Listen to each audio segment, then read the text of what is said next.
시장의 잔주름까지 들여다보는 시간입니다. 시장 클로즈업.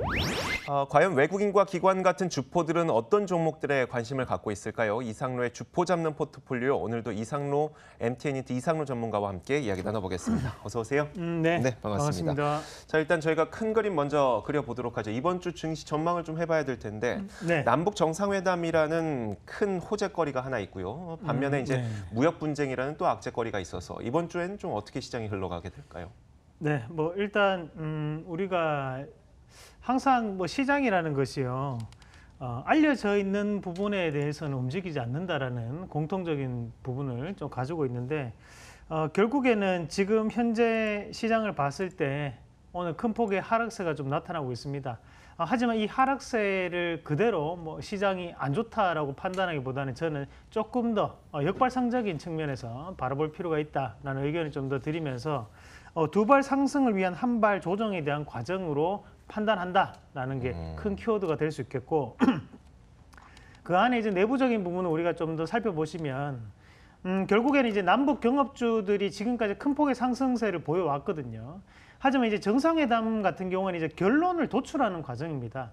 자, 그 부분을 우리가 판단한다면 이 남북 정상회담 관련해서 남북 경업주가 추가적인 상승을 나타내기보다는 차익 실현에 대한 어느 정도의 단기적인 고점 역할을 할 확률이 저는 좀 더 높다고 판단하고, 다만 지금 무역 분쟁 관련해서 글로벌 불확실성으로 인해서 대형주들의 하락세가 두드러지게 나타났었는데, 지금부터는 이런 대형주들에 대한 반등이 점차적으로 나타날 확률이 좀 더 높은 시장의 움직임이 나타날 수 있다는 의견까지 드리면서, 차라리 저는 좀 더 다른 시각으로 지금 시장에서는 경업주에 좀 더 우리가 매수를 하는 부분보다는 시가총액 상위 종목군들, 지수 관련주들에 대해서 좀 더 관심을 가질 필요가 있다. 그런 의견을 드리도록 하겠습니다. 네, 알겠습니다.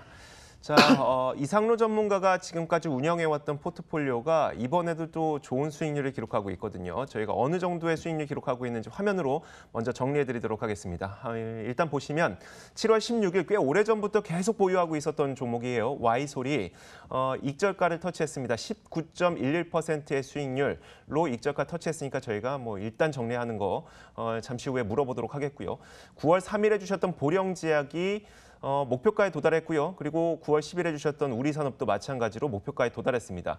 성창오토텍이 9월 10일에 주셨는데 이게 이후 바로 한 이틀 만에 목표가를 도달했다가 지금은 좀 많이 하락을 또 한 상태거든요. 과연 어떻게 해야 하는 것이 좋을지 지금 바로 이상로 전문가와 함께 이야기를 나눠보도록 할게요. 자, 먼저 좋은 종목은 나중에 하고 좀 안 좋았던 것부터 먼저. 뭐 상관없습니다. 성창오토텍부터 한번 들어볼게요. 뭐 나쁘다고 하기보다는 저희가 일단 목표가를 드렸기 때문에 이틀 만에 목표가에 도달을 했어요. 정리하셨던 분들이라면 저희가 보여드렸던 그 수익률이 났을 텐데 미처 뭐 놓치셨던 분들도 계실 것 같고 어떻게 해야 될까요? 네. 자, 일단 우리가 실질적으로 이게 매일 실시간적으로 이제 제가 매매를 하면서 보여드리는 부분이 아니고 1차적인 목표가를 제시를 해드리고 거기에 따라서 손절가를 또 제시를 해드리고 그리고 거기에 대한 선택 자체를 올려라 하다 보니까 그에 따라서 이제 시간차가 존재하는 부분이 생깁니다. 그래서 지금 성창오토텍 같은 경우에는 매수가가 11,200원이었고 거기에 대한 목표가가 12,100원이었는데 실질적으로는 이 주가가 12,650원까지 올라갔었거든요. 하지만 이 12,650원으로 수익률을 계산하는 게 아니라 목표가가 12,100원이었기 때문에 이 12,100원으로 우리가 수익률을 계산하는 부분이거든요. 그래서 그 부분에 대해서 이익 실현이 나오는 부분이고, 다만 지금 현재에 대한 주가는 또다시 빠져 있는 상황이기 때문에 혹시나 이걸 실시간적으로 공개 방송이나 강연을 통해서 방문하셔서 뭐 AS를 받으신 분들도 계시겠지만 그렇게 하지 못하셨던 분들, 뭐 방송을 통해서만 이렇게 매매를 따라 하시는 분들 입장에서는 만약에 저라면 지금 보유하고 있는 고객들 입장에서는 좀 더 홀딩을 하셔서 다음 반등을 좀 노리시는 전략이 필요합니다. 이 방송상에서는 제가 항상 5에서 7%에 대한 목표가를 제시를 해드리고 그리고 손절가는 항상 2에서 3%를 제시를 해드리거든요. 그래서 리스크 관리를 가장 중점적으로 하는데 이 성창오토텍 같은 경우는 현재는 또 이런 손절가까지 넘어서서 다시 한 번 더 내려왔던 부분이거든요. 그만큼 흐름 자체가 급등락이 나타나는 종목군이기 때문에 제가 추천드릴 때도 이게 조금 잡주의 그런 성질을 가지고 있다라는 말씀을 좀 드렸었는데요.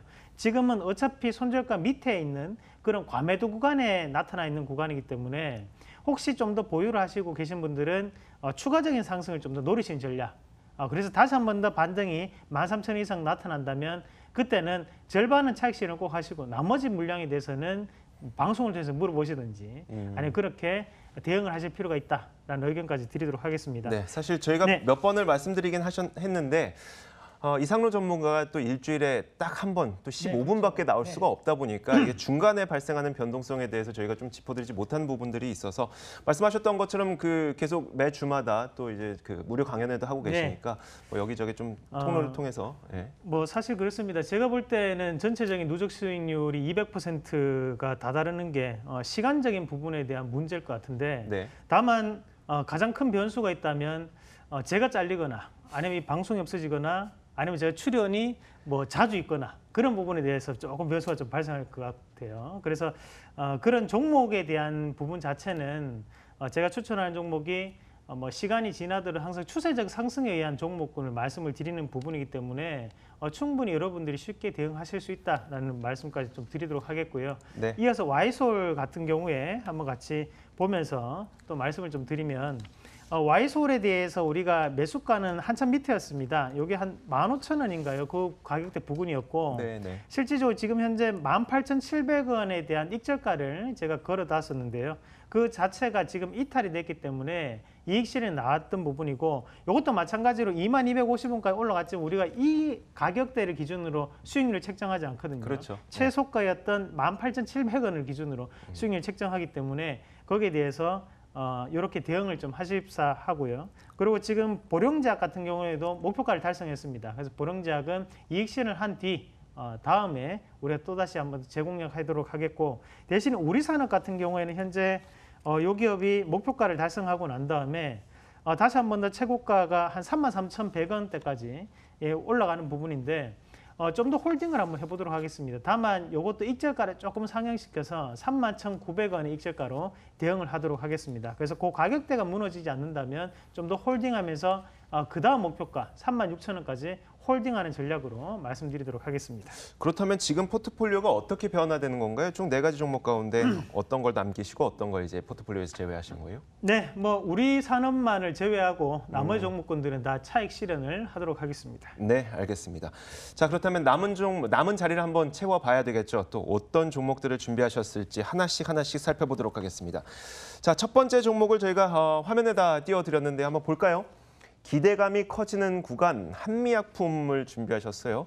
네. 어떤 기대감을 말씀하시는 걸까요? 뭐 한미약품 같은 경우에 여러 가지 기대감이 네네. 있을 수 있겠죠. 근데 뭐 거기에서 회사 내부적인 부분도 있을 수도 있겠고 그런 부분을 방송에서 얘기하면 큰일 납니다. 네, 우리가 이제 다 거기에 대한 내부 정보에 대한 이용에 대한 부분이 법적 규제가 따르기 때문에 그런 부분이 있을 수 있다는 가능성을 좀 더 우리가 열어놓고 대응하시길 바라겠고요. 제가 이제 전체적으로 이제 사실관계에 의해서만 말씀을 조금 드려본다면 일단은 연간 매출에 대한 성장이 지속적으로 이루어지는 기업입니다. 지금 이 한미약품 같은 경우에는 매출이 연간 7% 이상이 계속적으로 올라오고 있거든요. 하지만 여러분들도 아시다시피 주가는 한번 크게 출렁거렸던 부분이 있고요. 그리고 역사적인 부분은 우리가 한번 더 돌아가서 한번 같이 살펴보시면 자, 큰 그림 한번 같이 보겠습니다. 네. 여기에서 이제 10월 달에 2016년 10월 달에 크게 급락이 한번 나타났는데 이 급락이 크게 나타났던 부분이 바로 신약에 대해서 실패했다.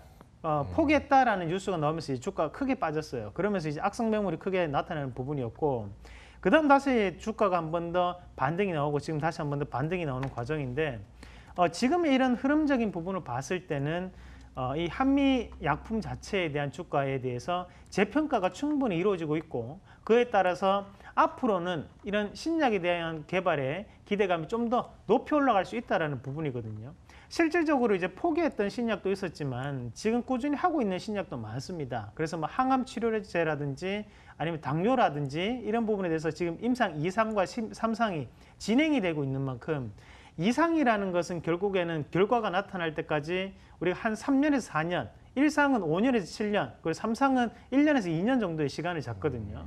그 부분에 대한 결과가 도출될 확률, 그러니까 가능성이 있다라는 부분으로 말씀을 드리겠고, 지금의 주가적인 추이를 봤을 때는 충분히 지금 수급적인 부분에서의 뭐랄까 이제 손바뀜이 이루어지고 있기 때문에 가격적인 부분에서도 상승이 가능하다라고 판단합니다. 어디에서 네. 어디로 손바뀜이 일어나고 있는 거예요? 네, 뭐 자세히 뭐 좀 말씀을 한번 드려보도록 네네. 하겠습니다. 이게 다 영업 기밀이에요, 사실. 근데 한번 같이 보시면 이게 우리가 이 2월 19일 날 한번 크게 급락이 나타나면서 큰 투매성 물량이 나오고 거기에서 이제 기관과 외국인이 양매도가 나타납니다. 양매도가 나타나고 또다시 한번 더 주가가 빠질 때 거기서는 마찬가지 또다시 양매도가 한번 나타나고요. 대신 그 가격대를 다시 한번 돌파할 때 기관의 매수가 다시 한번 또 잡히거든요. 말 그대로 다시 살 것 같으면 팔지를 않았어야 되는데 어차피 매도를 한 물량이 존재를 했지만 다시 한번 더 매수가 또 들어오고 거기서 이 가격대 다시 올라왔을 때 또다시 매수가 들어오고 이 가격대가 이탈되자마자 또다시 매도가 나온다는 거거든요. 그리고 다시 한번 오늘 같은 경우에도 지금 종목별 투자를 한번 같이 보시면 지금 기관에 대한 물량이 제가 볼 때는 좀 잡힐 것으로 예상을 합니다. 네. 네, 지금 물론 떠 있지는 않습니다. 매도가 뜰 수도 있어요. 하지만 제가 봤을 때는 가능하다는 부분이고요. 그런 부분에서 본다면 지금 이 50만 원대를 기준으로 해서 매수한 매도가 계속적으로 반복된다는 것은 결국에는 개인을 흔들기 위한 어느 정도의 과정이 지나고 있고 거기에 기관에 대한 적극적인 매수 자체가 앞으로에 대한 기대감을 가지고 있는 그런 과정이다라고 판단해서 이 가격대 한번 공략을 해보도록 하겠습니다. 그래서 매수가는 49만 5천 원에서 50만 원, 그리고 목표가는 53만 원, 손절가 하단에 48만 5천 원 제시해 드리도록 하겠습니다. 네, 알겠습니다.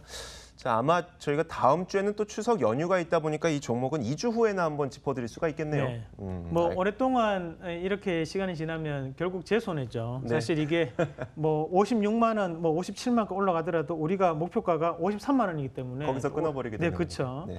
그래서 그런 부분을 감안하더라도 일단은 뭐 안정적으로 53만 원.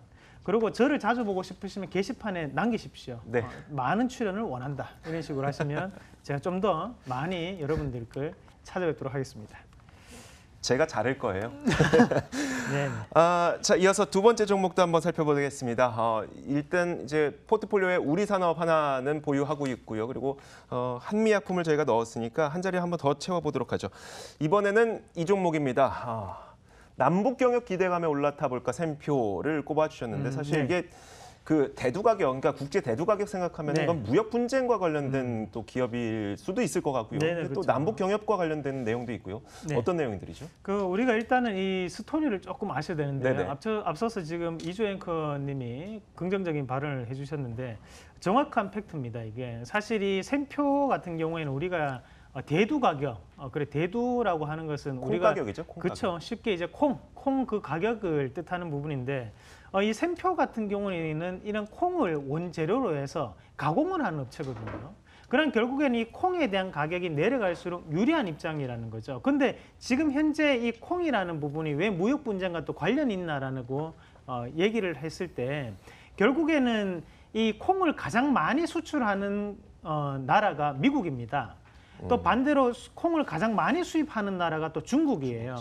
그러면 미국이 지금 중국에게 무역 관세를 매기겠다 했을 때 중국이 콩을 수입하지 않겠다. 이게 가장 큰 뭐랄까 이제 대응책이거든요. 네, 위험 요인이기도 네, 하네요. 그러면 결국에는 콩을 수입하지 않겠다라고 했을 때 이 국제 콩 가격 자체가 크게 급락을 지금 계속적으로 나타내고 있다라는 거죠. 그러면 이런 원재료에 대한 가격 자체가 낮아진다는 것은 이런 샘표라든지 아니면 뭐 간장을 만든 업체, 뭐 된장을 만든 업체 이런 업체들에 대해서는 좀 더 긍정적인 영업 마진이 나타날 수 있는 구간이다라고 해석할 필요가 있다는 겁니다. 그러면 결국에는 이런 국제 대두 가격 자체가 2분기부터 꾸준히 하락을 해왔기 때문에 이 샘표라는 기업에 대한 펀더멘털적인 가치 자체가 바뀔 수 있다는 점을 우리가 좀 더 근본적인 부분으로 살펴보실 필요가 있겠고요. 그 나머지 한 부분이 이제 남북 경협 관련인데요. 지금 이 샘표의 대표이사 전, 그러니까 명예회장이었던 그분이 이 샘표에 대해서 실향민이었습니다. 그렇다 보니까 계속적인 비전을 제시를 할 때 남북 관계가 개선되었을 때는 우리 이 샘표가 할 수 있는 모든 역량을 동원해서 지원을 하겠다라는 얘기를 꾸준히 언급을 했었거든요. 그리고 5월 달에 인터뷰, 대표에서 인터뷰에서도 그런 내용들이 나타나고 있습니다. 그 말인즉슨 결국에는 남북 관계가 좀 더 진전이 되었을 때는 이런 샘표 같은 기업들에 대한 주가가 한번 급등락이 다시 한번 나타날 수 있고, 그리고 이 기업이 최근에 한번 급락을 했었는데 급락은 결국 다시 한번 더 급등에 대한 신호탄으로 볼 수 있고요. 그게 오늘 시장에 나타나고 있다고 본다면 저는 추가적인 상승이 충분히 가능하다고 판단해서 말씀드리도록 하겠습니다. 네, 알겠습니다. 대두 가격이 어느 정도나 하락했는지를 제가 보니까 네. 2018년 한 2월쯤까지만 하더라도 1,080달러에 됐던 게, 단위는 제가 말씀을 안 드리겠지만 지금 한 826달러 정도까지 거의 한 20%가량, 이게 선물 가격이거든요. 선물 가격이 그렇게 크게 떨어졌으니까 말하자면 뭐 샘표와 같이 콩을 수입해야 되는 업체들은 원재료 비용이 일단 기본적으로 20%좀 하락했다. 네, 들어가는 비용이 좀 줄어들었다. 이렇게 볼 수가 있을 것 같습니다. 자, 저희가 주포도 한번 찾아봐야 되겠죠. 어느 수급이 가장 중요하고 또 어떻게 움직이던가요, 지금까지? 네, 사실 이런 샘표 같은 기업들은 우리가 난이도가 꽤 높은 기업이에요. 왜냐하면 이제 우리가 주식 시장에서는 눈에 보이는 부분 말고 또 눈에 보이지 않는 이런 뭐랄까 이제 페이크성, 그러면 선물 옵션에서는 휩소 같은 구간이 많이 발생하거든요. 그럼 이 샘표 같은 경우에는 실질적으로 또 개인들에 의한 수급이 움직이고 있고 거기에서 기관이 거들고 있는 과정이기 때문에 수급을 판단하기가 상당히 어렵습니다. 하지만 제가 전문가지 않습니까? 좀 더 쉽게 말씀을 한번 드려보도록 하겠습니다. 자, 앞서서 우리가 이 중요한 가격대를 한번 같이 보시면 요런 가격대가 이제 될 수 있는데요. 요런 가격대에서 이제 빠져나가는 물량 자체, 눈에 보이는 것만 우리가 한번 해석을 한번 해본다면 결국에는 기관이 한번 빠져나가는 물량이 크게 발생하거든요. 네. 그래서 기관의 투매가 나타났고요. 다음에 다시 한번 더 주가를 한번 올릴 때 다시 한번 더 기관의 매수, 그리고 또 다시 한번 더 주가가 올라갈 때 기관이 다시 한번 더 매도를 하죠. 그럼 결국에는 이 자리에 지금 남아 있는 것은 외국인도 아니고 기관도 아니고 그럼 결국 개인 투자자들만 이 고가 권역이 다 남아 있다라고 볼 수 있겠죠.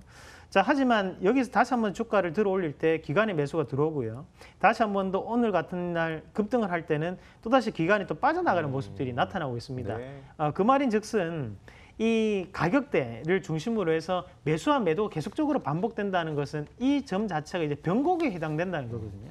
하지만 앞으로에 대한 주가에 대한 변동성을 고려를 한다면 지금 자리는 하방에 대해서 가격적인 지지를 나타낼 확률이 더욱더 높다고 판단할 수 있기 때문에 저는 이 급등락이 나타나는 종목군이지만 우리가 충분히 투자에 대한 판단 가치가 있다고 판단해서 말씀을 드리도록 하겠습니다. 그래서 요거는 매수가를 4만 원에서 4만 500원으로 대응을 하시길 바라겠고요. 네네. 1차적인 목표가는 4만 2,700원, 그리고 손절가는 하단에 3만 8,300원 제시해 드릴 텐데 요 기업은 3만 8,300원이 지나치게 되면 꼭 손절로 대응을 하시고 일단 1차 목표가를 꼭 기억을 하시면서 대응을 하시길 바라겠습니다. 네, 알겠습니다.